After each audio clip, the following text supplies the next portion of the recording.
exercise the full power of the presidency. You also face moments where you need the wisdom to respect the limits of the power of the office of the presidency. This nation was founded on the principle that there are no kings in America. Each of us is equal before the law. No one is above the law, not even the President of the United States. With today's Supreme Court decision on presidential immunity, that fundamentally changed. For all practical purposes, today's decision almost certainly means that there are virtually no limits on what a president can do. This is a fundamentally new principle, and it's a dangerous precedent, because the power of the office will no longer be constrained by the law, even including the Supreme Court of the United States. The only limits will be self-imposed by the president alone.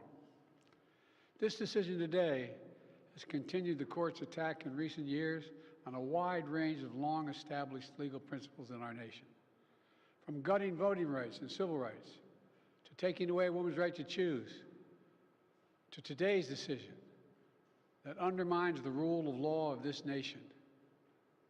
Nearly 4 years ago, my predecessor sent a violent mob to the U.S. Capitol to stop the peaceful transfer of power.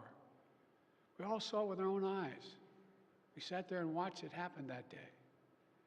Attack on the police, the ransacking at the Capitol, a mob literally hunting down the House Speaker, Nancy Pelosi, gallows erected to hang the Vice President, Mike Pence. I think it's fair to say it's one of the darkest days in the history of America. Now the man who sent that mob to the U.S. Capitol is facing potential criminal conviction for what happened that day. And the American people deserve to have an answer in the courts before the upcoming election. The public has a right to know the answer about what happened on January 6th before they are asked to vote again this year. Now, because of today's decision, that is highly, highly unlikely. It's a terrible disservice to the people of this nation. So now the American people will have to do what the courts should have been willing to do, but will not. The American people have to render a judgment about Donald Trump's behavior. The American people must decide whether Donald Trump's assault on our democracy on January 6th makes him unfit for public office in the highest office in the land. The American people must decide if Trump's embrace of violence to preserve his power is acceptable. Perhaps most importantly, the American people must decide if they want to entrust the President once again, the presidency, to Donald Trump, now knowing he'll be even more emboldened to do whatever he pleases whenever he wants to do it. You know, at the outset of our nation, it was the character of George Washington, our first president, to define the presidency. He believed power was limited, not absolute, and that power always resides with the people, always.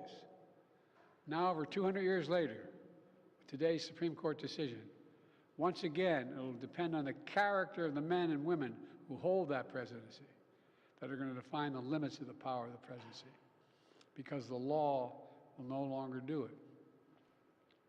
I know I will respect the limits of the presidential powers I have for 3.5 years, but any president, including Donald Trump, will now be free to ignore the law. I concur with Justice Sotomayor's dissent today.